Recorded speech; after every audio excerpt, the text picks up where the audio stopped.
जैसा कि हमने लास्ट एपिसोड में देखा था, मोमो सैन को बहुत कुछ कहना चाहती थी उसकी मॉम के बारे में, पर उसने सैन की मॉम से प्रॉमिस किया था कि वो उसे इस बारे में नहीं बताएगी। तभी जिया नाम की एक लड़की सैन के पास आती है और वो बोलती है कि मोमो शायद तुम्हारी मॉम की पेंटिंग स्टाइल चुरा करके फेमस होना चाहती है। मोमो तुम्हारी मॉम की बिल्कुल भी रिस्पेक्ट नहीं करती थी, क्योंकि उनके डेथ के बाद भी मोमो ने उनकी पेंटिंग स्टाइल चुराने की कोशिश की। सैन को अपनी मॉम की बहुत याद आती है, इसलिए वो गुस्से में मोमो के पास जाता है और उसे बोलता है कि तुमने आखिर ऐसी पेंटिंग क्यों करी जैसी मेरी मॉम क्या करती थी। मोमो उसे समझाने की कोशिश कर रही होती है, पर तभी सैन उसे गुस्से में बोलता है, मैं तुम्हारे मुंह से अपनी मॉम का नाम भी नहीं सुनना चाहता।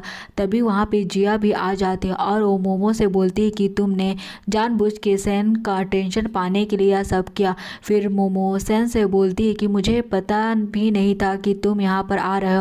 मेरी पेंटिंग तुम्हारी मॉम की पेंटिंग से बहुत ज़्यादा अलग है। तभी जिया सैन का हाथ पकड़ के मोमो से बोलती है कि तुम जानबूझ के सैन जो कि मेरा बॉयफ्रेंड है उसको अप्रोच करने की कोशिश कर रही हो।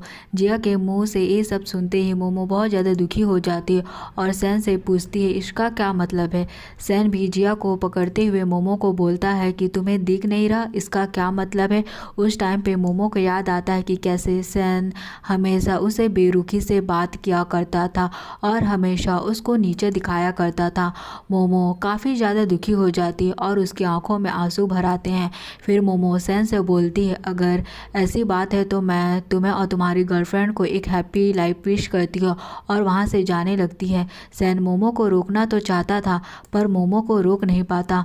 मोमो जाते हुए सैन से बोलती है कि तुम्हें पता भी नहीं तुम्हारी मोम की पेंटिंग का मतलब क्या था। उनका मतलब था लाइफ से गिव अप कर देना।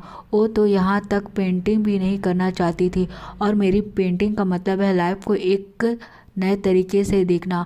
और मोमो वहाँ से चली जाती है। फिर मोमो अपने घर आती है। तभी उसकी मॉम उसे बोलती है कि मैंने और तुम्हारे फादर ने तुम्हारी इंगेजमेंट तांग फैमिली के यंग मास्टर बाई के साथ करवाने की सोची है। बाई को तुम काफ़ी ज़्यादा पसंद हो, तुम्हारे लिए वो एक गुड चॉइस है। अब हमें आगे देखना है कि कैसे मोमो बाई से शादी करेगी या नहीं। अगर आपको आगे की एपिसोड देखनी है तो प्लीज़ मेरे चैनल को सब्सक्राइब करें।